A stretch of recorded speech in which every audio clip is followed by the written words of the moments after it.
I'm almost ready to power up this chassis, but I need to deal with a few issues, all relating to this area and this little socket that goes to the picture tube base. Now we know the vertical linearity control had been replaced with a big clunky control. I removed that. Also, the width control seemed odd. Well, I took a look at this one and realized that somebody had removed the width control, and when they remounted it, or maybe when they removed it, they broke off the little twists. So there's almost nothing left. When they went to remount it, they must have realized that, so they did is they took off this insulating paper, and instead of mounting it like it's supposed to be, they mounted it upside down. I guess by doing so, they figured it would have less chance of shorting into something. I don't know. But I don't like that. I want to reinstall it properly, which should be like this. But I can't do that because these are too short. So I can either try to do something to extend those, or find a replacement control, or do something. And same with the linearity control. I have a control that probably will work, but doesn't fit quite right. Well, rather than monkeying around with all that stuff, I want to get this out working first. So I am going to tack either the controls or some fixed resistors in place so I can get this set up and running. Then I'll worry about those. I might have a parts chassis somewhere. I'm not sure exactly where it is. I don't want to spend hours trying to find it right now. It might be out in my storage unit out in the burbs. So we can get this out working without those. However, we do have to reinstall this. That's what these last two wires go to. This one's notable because this goes to the third lug in the terminal strip, which goes to a tap on the secondary filament winding. The CRT runs on 2.68 volts. All the other tubes run on 6.3. There's a special tap in the filament winding just for the picture tube. That's what this goes to. If you were ever to replace the picture tube with a 6.3 volt, you need to move this wire over to this lug. That is what goes to the filament supply on the boards, which does not go directly to the filament winding on the transformer. It's a little red wire here. Goes over to this lug. This lug goes to the filament winding on the transformer. What is that little red wire there for? That's a fuse. Small diameter, I think it's 26 gauge wire that acts as a fuse. So the fuse over here is just for B+. This fuse is just for the filament winding. And they weren't the only ones to do that. Plenty of manufacturers did that. They put a small gauge wire in there to protect tube filaments. That was fairly standard practice back in the day. This other wire and these two wires go to other wires, the grid, the filament, accelerating anode.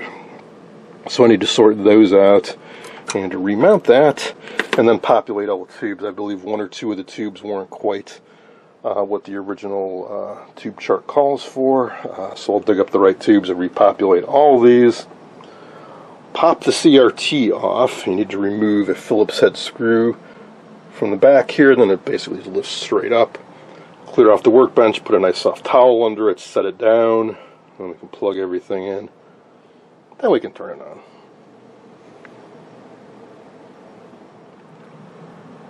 Yes, we are finally ready to power up the first of these Predictas. Now, let me go over what I did. A few things to note here.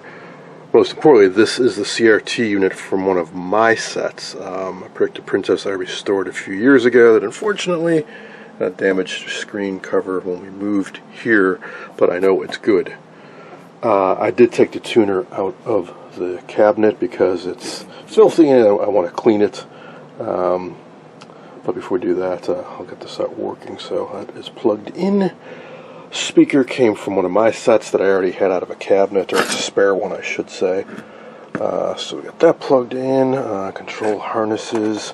That's a power, volume, contrast, brightness, horizontal, vertical hold. Put all the tubes back in. Some of the tubes that came with it, the ones that were not quite the right tube designator, I took out of one of my working sets. First I'm going to power it up with no fusible resistor, so just the filament should light up. Then we'll put in the resistor and try a full power up. Another issue with the tuner is that what should be the antenna leads have just been cut and stripped and are kind of a mess, so I'll have to figure out something to feed a signal into it. But at least we should be able to get static and snow on the screen. Here we go. I have the set turned on, so we can control everything from the PR57. And here we go. Let's get that shop light turned off. So it looks like every tube is illuminated. Fantastic. Current draw is acceptable to a little less than 3/4 of an amp. So let's go for it. Turn this back off. Give myself some light. I need to get a fusible resistor.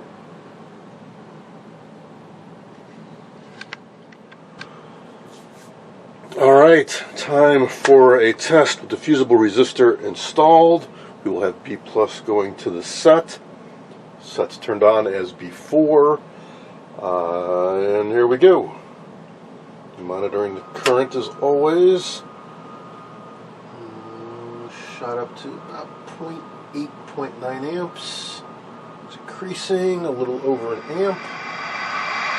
We've got lovely snow, and we have glowing screen with full deflection. Awesome.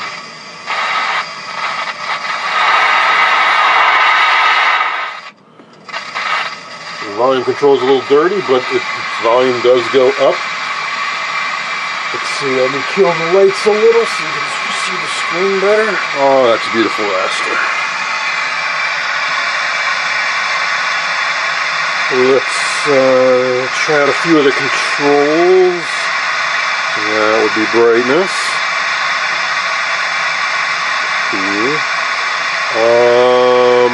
So the image isn't quite full, and it's off to the side. Now we haven't checked any of the tubes yet. That could be an issue with the damper, the horizontal output tube, and of course there's a width control. Let me turn that down a little. Let's do the obvious thing and tweak the width control a little bit. Mostly I just want to see if it responds. Out for a little flat blade screwdriver. Here we go.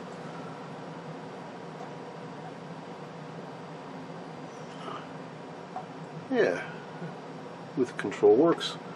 That's the one that is rather tenuously hanging on because the little tabs broke off, but it does work.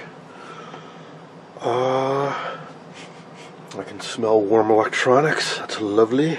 Let me grab my voltmeter here and do a few basic checks. So main B+ should be 275. It's test points on the board, clearly labeled. Let's see, we are at 270. I'm not actually entirely sure what I'm feeding into this set. Let's see, a little over 120. Dial it down a little bit. I remember whenever you're going off of these voltage charts and whatnot, be generous, plus minus 10%, 15%. Stuff is not a precise science. There is no voltage regulation or anything. All the tubes are going to have at least slightly different characteristics. Let's see. There's also a plus 140 volt. Well, let's do the boost. That should be 400 volts or thereabouts. Got 422. Let's see. Plus 140. Remember, plus 140. That's the one that their power resistor was burned out. 150. Alright, looks like all systems are go. So we need to feed it a signal. Of course, nothing to receive.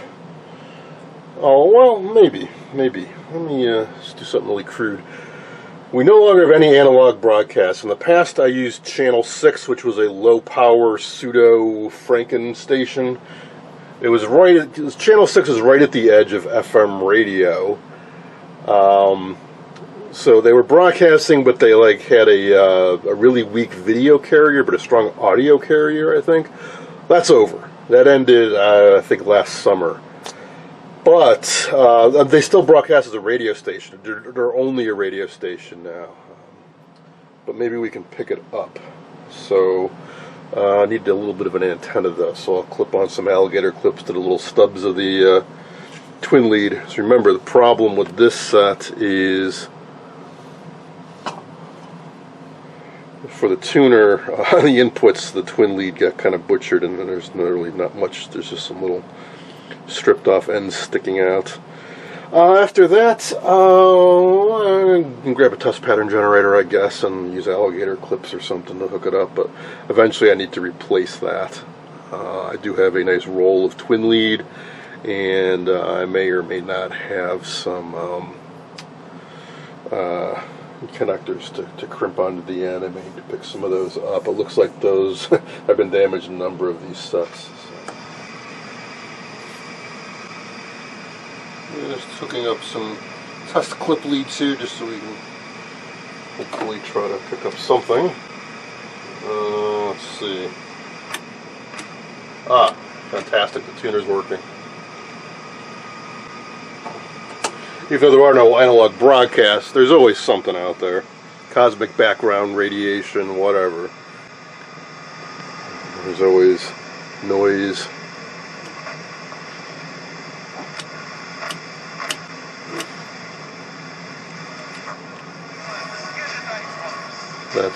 That's channel 6.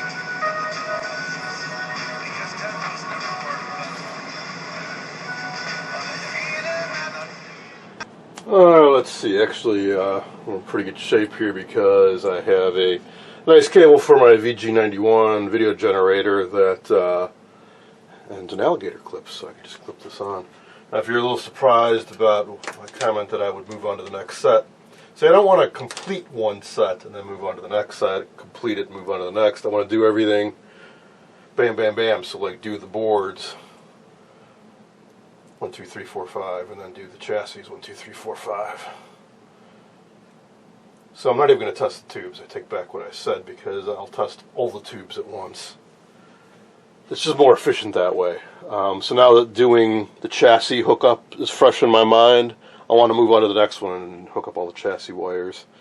I will get back to the linearity and the width control later, because I may need to do something for the other sets too, and who knows, I may remember where my parts chassis is too.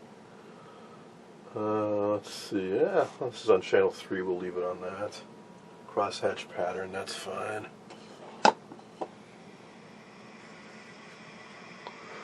Other reason too is that my workbench is a bit cluttered right now with, for Predicta, is when I do all the final adjustments, I want to clear the deck and have plenty of room and get one, then I'll be doing one set at a time and doing all the final adjustments.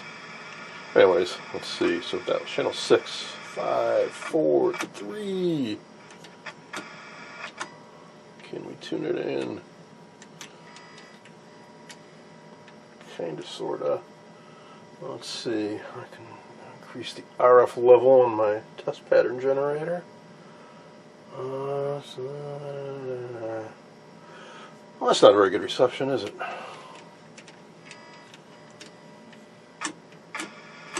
Let's try a different channel. Well, this could be bad tubes in any number of places. Could be. I've even looked at the tubes in the tuner, considering some of the tubes that were in the chassis weren't quite right. The tuner tubes might not be quite right. The tuner tubes or the IF tubes could be weak. But it's kind of, we can of course do our local distance switch. Forgot about that. that's not really having much effect. And then we do have a contrast control, which will control the gain. Yep, that's working. So if I go higher, we get, well, we do have a bit of a test tone.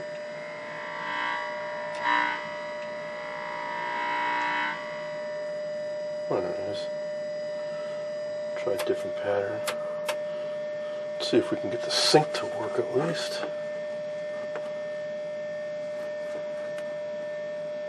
Oh, there we go. There's a beautiful test pattern. I kid. It's sort of there. Let's see.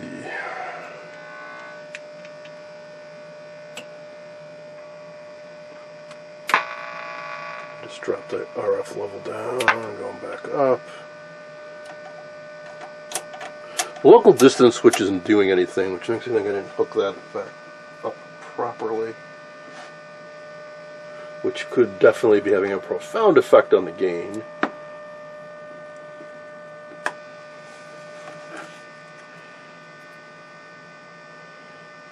Seems like the horizontal hold is working, the vertical is kind of whacked out.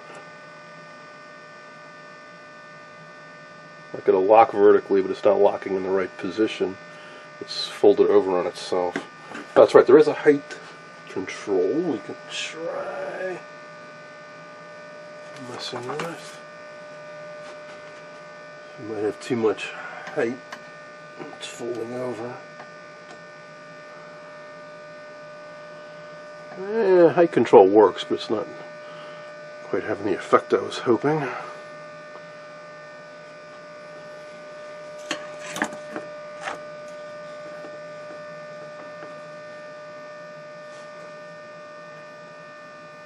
Well, actually, I think the vertical's alright. I think the horizontal's folding over on itself. Now, there is a coarse horizontal. Frequency adjust. Let's give that a tweak.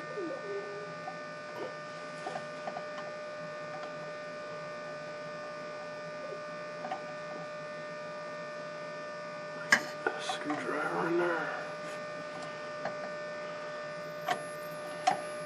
The camera's kind of annoying. Let me move that to the side a little. We're close.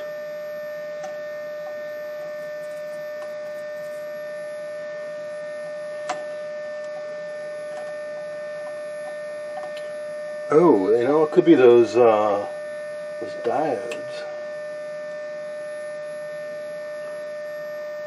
There we go. I think I decreased the height a little bit too much.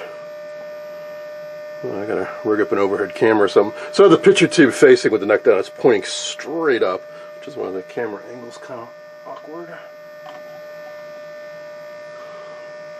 A little more height. Let's see. Vertical hold works pretty well. Horizontal hold. It's a little goofy up at the top. I don't know if you guys can see that. There's a squiggle up there. So it's taking a few scan lines to lock properly. That's why you get that. So this is the top of the screen up here. So it starts scanning. It's off a little bit for the first inch or so of the screen.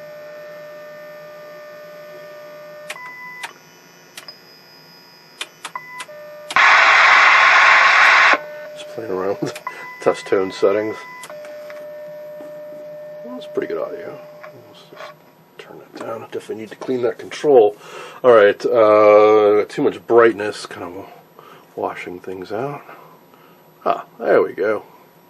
Much, much better. There's crosshatch.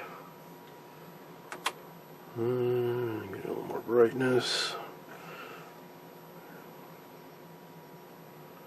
Wondering why things were jumping. It's my control harness was bumping into the chassis, and I was shorting it out a little bit. But I think you can really see now how it's taken a little bit of time to sync up at the top.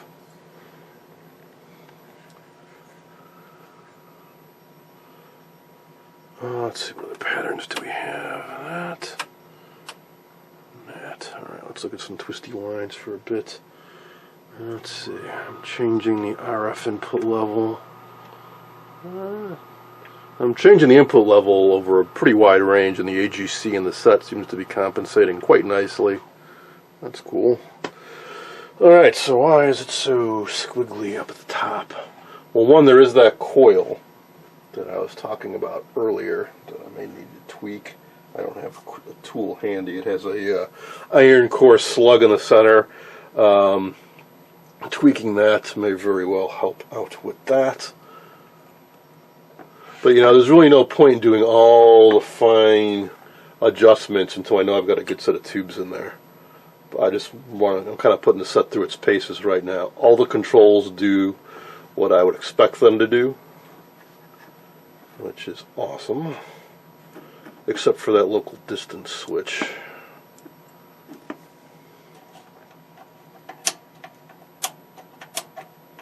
What it should do is it should change the gain a fair amount. So if I put in a really weak signal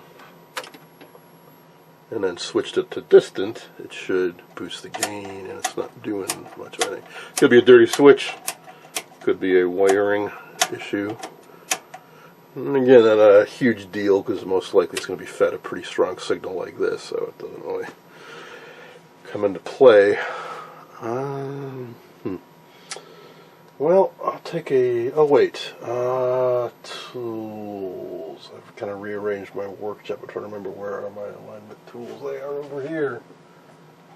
Let's see, I think this guy may be appropriate to tweak that coil slug. There is an official procedure for doing it. I'm just going to tweak it a little bit one way and the other to see if it does anything. Yes. There we go. It's not quite perfect, but it helped out considerably up top.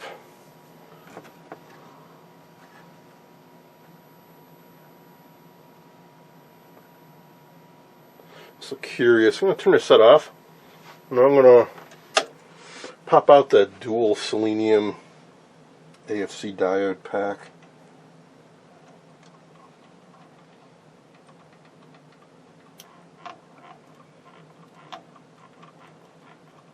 So curious to see, are these even any good still?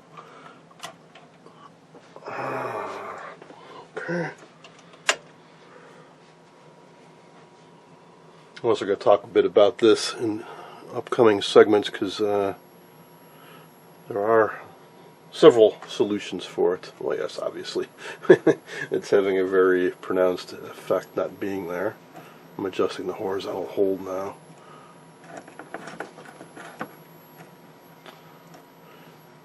Show you how far things are off, though. So let's kind of put this horizontal hold control in the middle, and then adjust the horizontal frequency control on the back. And if we can get it pretty close to locking without that diode being in there, that means it has less work to do when it is in there.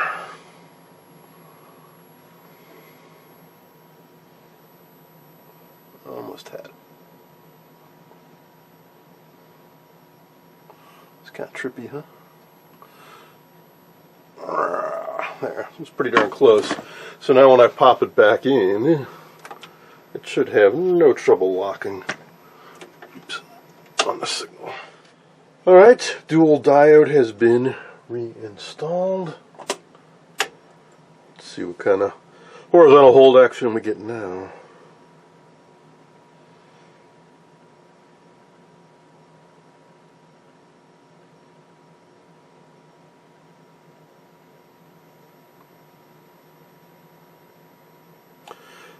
Looks pretty solid. I mean, just immediately locks in with no trouble at all. I'm tweaking the horizontal control now, and I can pretty much go through the entire motion of the horizontal hold control, and until I get to one extreme it doesn't lose horizontal hold, so that is fantastic.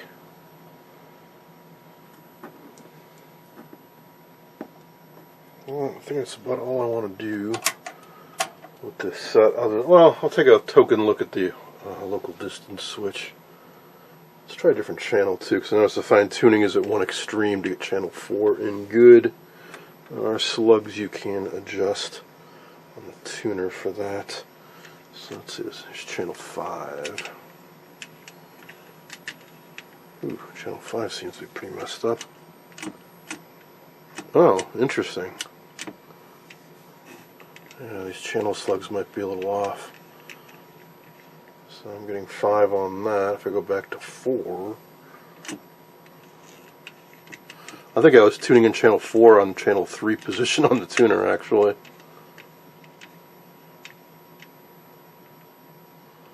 Anywho, we'll get all that sorted out later.